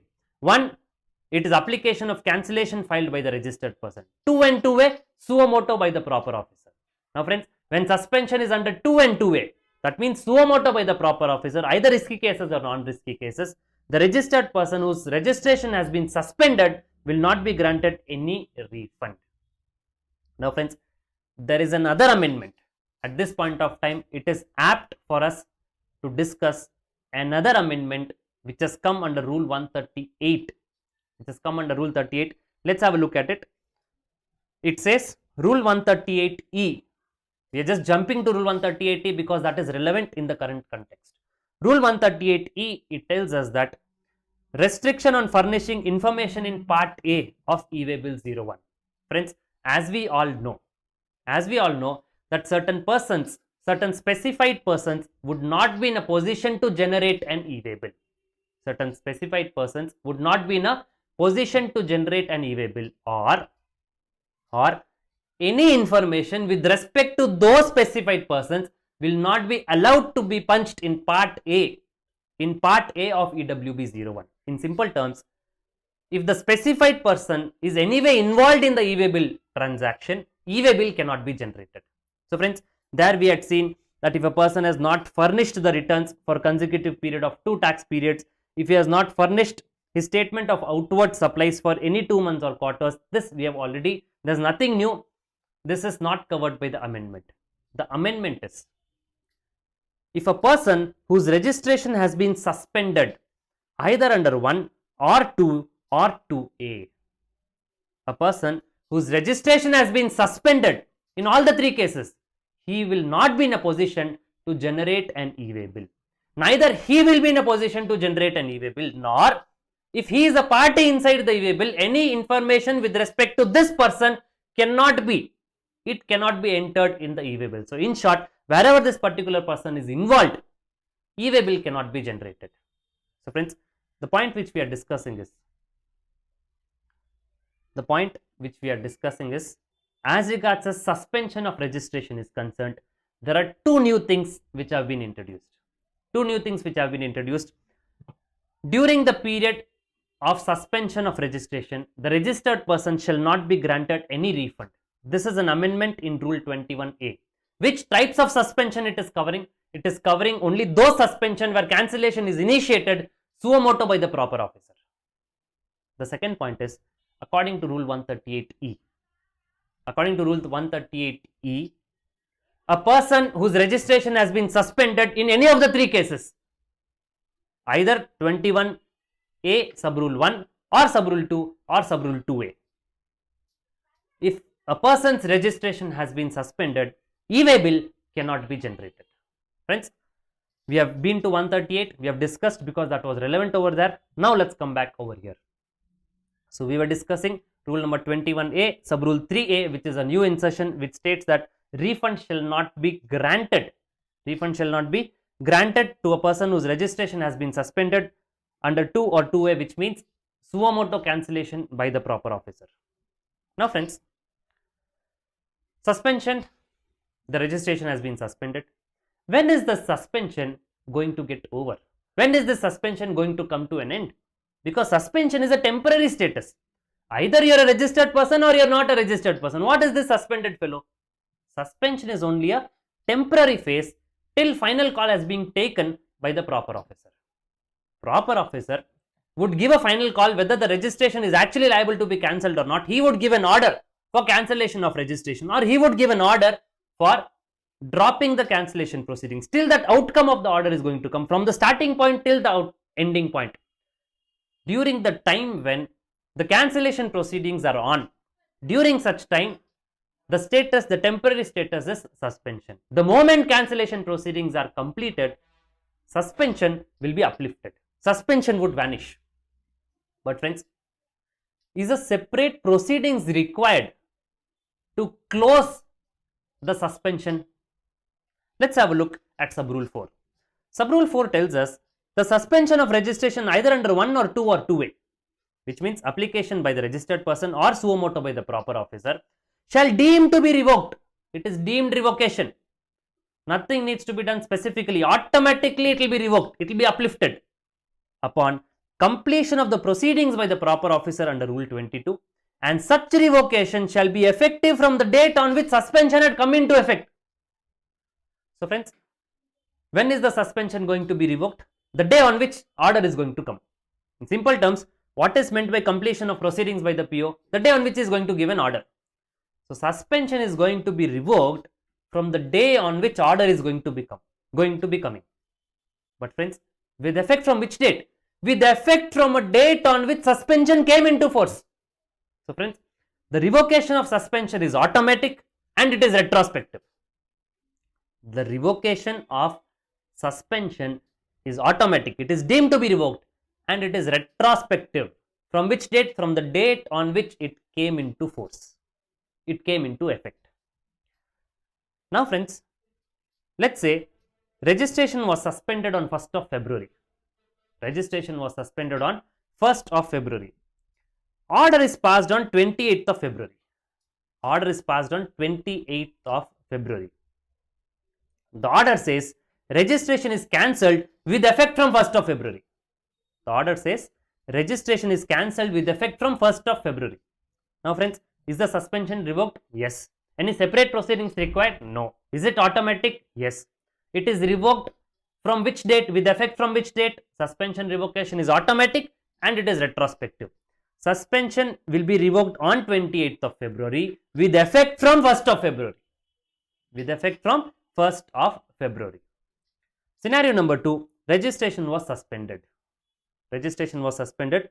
Order is passed on 28th of February stating cancellation proceedings are dropped, which means the registration is not liable to be cancelled. He can continue with the registration.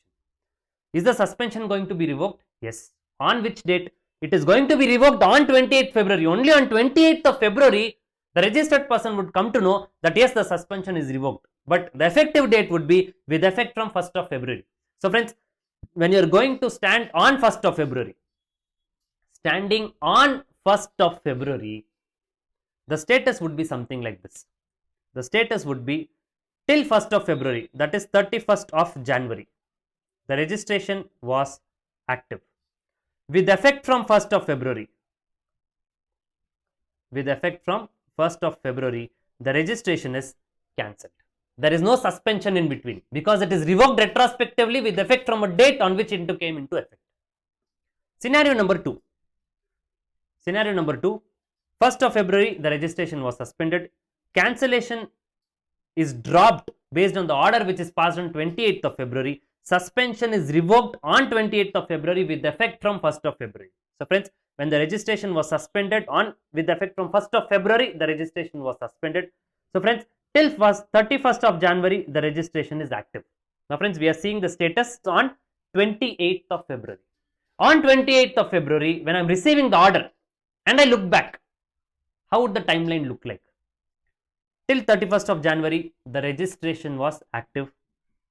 With effect from 1st of February also, the registration is active.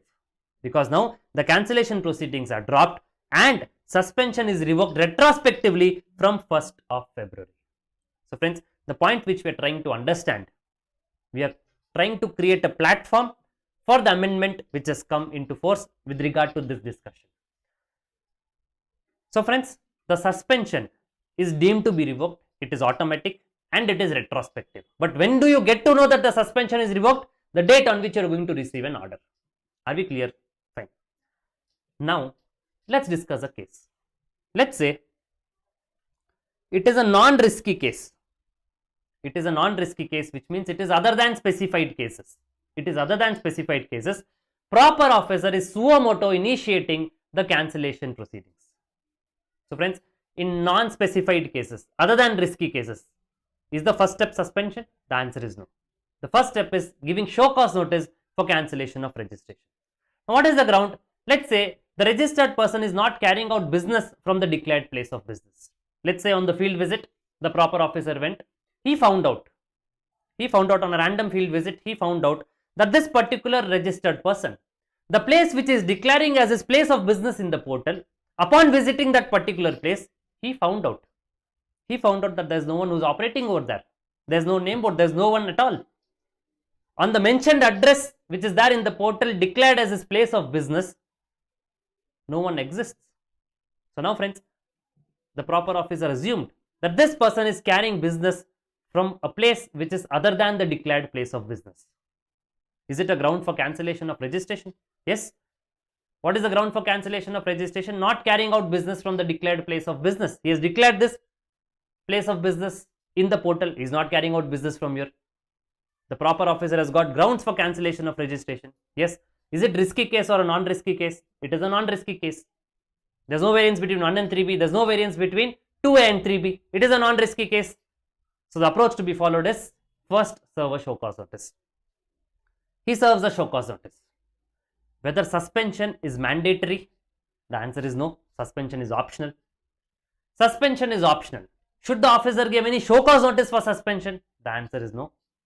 In this case, the officer decides to suspend. From which date? With effect from a date to be determined by him. He decides to suspend his registration with effect from 1st of February itself. He decides to suspend the registration with effect from 1st of February itself. On 1st of February, he gives a show cause notice. On 1st of February, he suspends the registration. Of course, it is optional, but he decides to do so. Now, what is the time limit which is available with this registered person to reply? Non-risky cases, 7 days. He makes a reply by 5th of February. He states that I have recently moved to a new place. So there's a change in the address of my business. And friends, does it require an amendment in the registration certificate? The answer is yes. Does it require an amendment in the registration certificate? The answer is yes. Within how many days? Within a period of 15 days from the date on which change has occurred. He says, I've got a time limit of 15 days. It is only 2 days back when I left this premises. Had you come 2 days back, you would have found me. I've got a time limit of 15 days for amending my registration. This is only the 3rd day of my change. So he makes a reply and he says, this is attached rental agreement, my address proof for the new place of business, and we are carrying out business from this place of business. So friends, the reply to the show cause notice is being given along with all the relevant documents, whatever is given, it is being shared. And let's suppose the registered person also shares photographs along with the reply which he is giving. He also shares photographs of the place of business. So friends, the reply to the show cause notice is furnished on 5th of February. Let's suppose the officer would give an order on 28th of February. Assuming the officer would give an order on 28th of February. Now friends, in this timeline, when does suspension start? When does suspension start? Suspension starts on 1st of February. Suspension starts on 1st of February. When is suspension going to be revoked? When the order is going to come. The revocation of suspension would happen on the day on which order is going to come, which is going to be on 28th of February. Of course, it would be with effect from 1st of February. But friends, we are talking about a period between 1st of February till 28th of February. Let's keep it as 27th of February. 28th, let's say the order comes. So now, between the period of 1st of February to 27th of February, till such time he has not yet received the order. During this time, the status of his registration is suspended. Now friends, if the status of his registration is suspended, he cannot issue tax invoices, he cannot collect taxes from his customers. Now friends, this particular person tells to the officer, have I got time limit within a period of 15 days to make an application for amendment of registration? The officer says yes. You had been on the third day. This is the day on which I vacated the premises. This is the proof. So within a period of 15 days, I am well within my limits to make an application for amendment of registration. The proper officer says, okay, could be. This is my new place of business. This is the rental agreement. The officer says, fine. The registered person asks, are you prima facie satisfied with my reply? The officer says, yes, prima facie I am satisfied with your reply. You have given the rental agreement. You also shared the photographs. Prima facie I am satisfied with the reply which is being given. Now the registered person says, that being so, why are you not giving me an order? The proper officer says, I am falling short of time. Agreed, you have shared the rental agreement, agreed, you have shared the photographs, but still I want to come for a field visit. I want to come and visit that particular premises, and only thereafter I would be giving an order. The registered person says, welcome, please come today itself. The officer says, I am falling short of time. I do not have time to come now. It will take a week more for me. I am held up in some other work. It will take a week more for me to come and visit. The registered person says, agreed, you take a week more. But please understand my pain. My pain is, till such time you are going to give an order, the status of my registration is under suspension. I am not in a position to issue tax invoices and collect taxes from my customers. I am not in a position to issue tax invoices and collect taxes from my customers. The officer says, so what should I do? This person says, you please revoke my suspension. You come to a field visit, you decide on whichever day you want to come. On that particular day, after you are being satisfied, you give me an order. But please revoke my suspension. The officer says, I do not have power to revoke the suspension. The officer says, I do not have the power to revoke the suspension because under sub rule 4, revocation is automatic. Revocation is automatic. I cannot interfere manually in revocation of suspension. And revocation is automatic and it will happen only when this order is being passed. In between, even if I want to, I cannot revoke your suspension. The proper officer further says, what is your problem? What is your problem? During the period of suspension, the only thing is you are not in a position to collect the taxes from your customers. He says, yes. But can you sell the goods?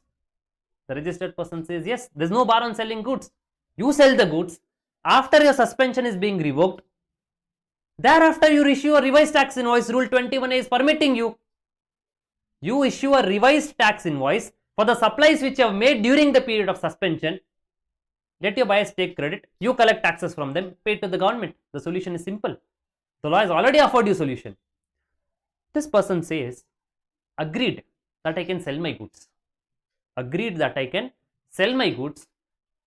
These goods which I am selling, I cannot issue a tax invoice. For this tax invoice which I am not in a position to issue, the law is giving me a solution that I will be in a position to issue revised tax invoice and thereafter I can collect the taxes from my customers. That will not be my cost, I agree. But please understand, this registered person is asking, you please tell me what is my status. During this period of 1st of February to 27th of February, am I a registered person or am I not a registered person? Am I a registered person or am I an unregistered person? This question is being posed by this particular assessee. He says, please tell me, officer, am I a registered person or an unregistered person? The officer says, you are a suspended person. This particular person says, there is nothing called a suspended person. Either I am a registered person or I am not a registered person. The officer says, you are a registered person. So now friends, this registered person says, when I am a registered person, during the period of suspension also I am a registered person.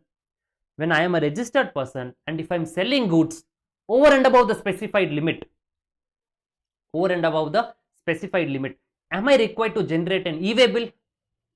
The officer says yes.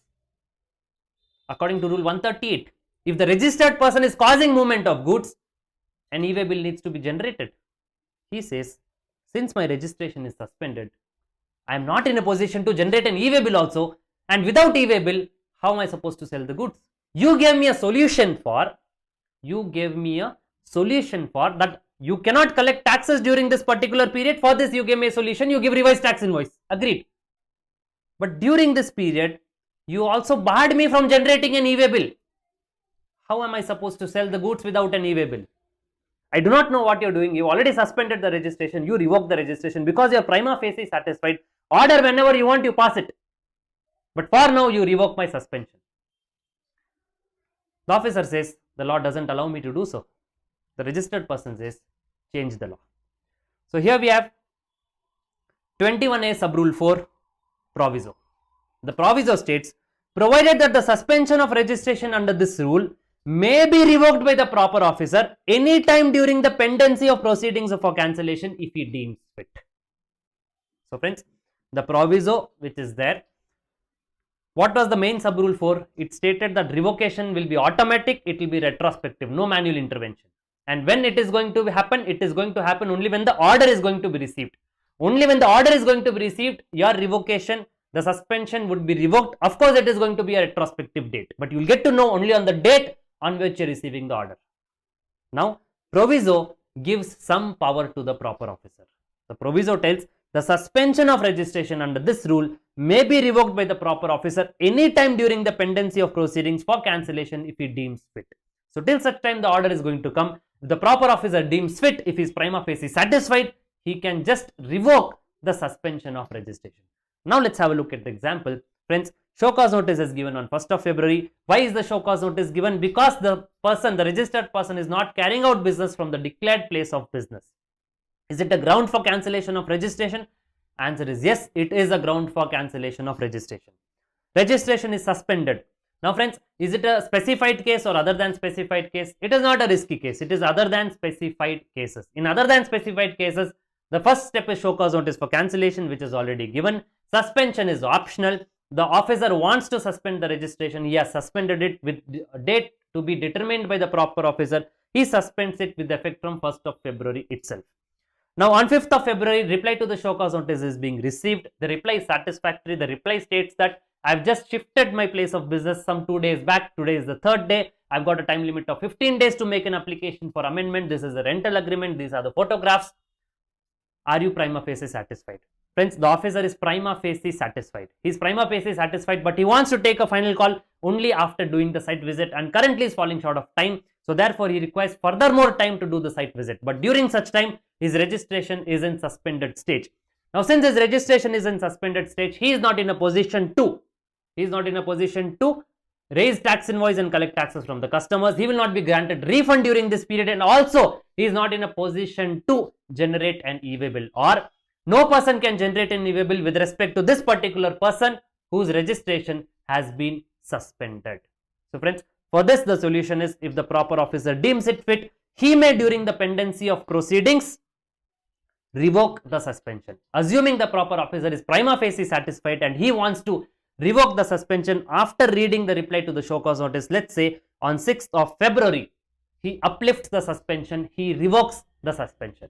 So friends, his period of suspension is from 1st of February till 6th of February. After his suspension is being revoked, he will be in a position to issue a tax invoice and collect taxes from his customers. He will be in a position to receive refund from the government, and he will be in a position to generate an e-way bill. I am sure by this, all the aspects of amendment with regard to suspension, the revocation of suspension, we have covered in this one example. Proceeding further, friends, we have done with the cancellation proceedings suo moto by the proper officer. Along with it, we have also studied the suspension process. Let's have a diagrammatic look at rule number 22. So friends, the procedure for cancellation of registration, when the cancellation is initiated suo moto by the proper officer. And in suo moto, there are two approaches. One is against specified persons, another one is against other than specified persons. This is a general case, which means we are saying other than specified cases. Other than specified cases, non-risky case. Non-risky case, the process would start with a show cause notice for cancellation of registration. This is the entire summary of whatever we have discussed so far. Show cause notice for cancellation of registration would be given. Reply to the show cause notice to be given by the registered person. Reply to be given within a period of 7 days. Now friends, after giving a show cause notice for cancellation of registration, can the officer suspend the registration? Is it mandatory or optional? It is optional. From which date? From a date to be determined by the proper officer. Within 7 days, the reply to be given. If the reply is satisfactory, yes, an order to drop the cancellation proceedings within a period of 30 days. The officer has got a time limit of 30 days. If the reply is not satisfactory, within 30 days of the reply, he will give an order for cancellation of registration. Friends, in this entire process, the officer can. It is the option of the officer to suspend the registration. That suspension of registration would be revoked automatically and retrospectively when an order is being passed. However, in between, if the officer deems it fit, he can also revoke the suspension from the date again to be determined by him. So friends, this we have seen. And the most important point is, for suspension of registration, there is no show cause notice which is required. Suspension is a one-sided game by the proper officer. Suo motu cancellation by the proper officer in special cases, specified cases, risky cases. It starts with an intimation. First, suspension of registration. Intimation why registration is being suspended, and show cause notice asking reasons why registration should not be cancelled. Reply to the show cause notice to be given within 30 days. Please understand, for risky cases, the registered person has got 30 days to reply. If the reply is satisfactory, yes, the order to drop the proceedings. Reply is not satisfactory, order to cancel the registration. Again, 30 days is available with the officer. Now friends, of course, POK cancel retrospectively. Here also, no show cause notice is required to be given for suspension of registration. It is a one-sided game and suspension is automatic. Suspension would be uplifted, it would be revoked when the order is being passed. Revocation is going to be automatic and revocation is going to be retrospective. However, during the intermittent period, if the proper officer deems it fit, he may revoke the suspension pending the proceedings of cancellation of registration. Now friends, another amendment we have completed with cancellation proceedings, we have completed with suspension as well. Now friends, as regards as revocation of cancellation is concerned, one small amendment we have in revocation of cancellation. Section 30 read along with rule number 23. Once an order for cancellation of registration has been passed, where cancellation was initiated suo motu by the proper officer, another chance the registered person has got, he can make an application for revocation. He can make an application for revocation of cancellation. This application should have been made within a period of 30 days from cancellation order. However friends, there is a small amendment over here. This 30 days can be further extended by another 30 days by assistant commissioner or joint commissioner. The initial 30 days can be extended by further 30 days by the assistant commissioner or joint commissioner, and thereafter further 30 days by the commissioner. So in total, it is going to be 90 days. 30 days by default, further 30 days extension by ACJC, further 30 days extension by the commissioner. So this is a small amendment as regards as revocation of cancellation is concerned. Now friends, this is the entire timeline chart which is there. For new registration, amendment, cancellation where cancellation is initiated by the registered person, cancellation when cancellation is initiated by the department, and revocation of cancellation. So friends, these are the various time limits which are available. You can have a quick recap at these time limits. Subscribe to LearnCap and hit the bell icon to get notified.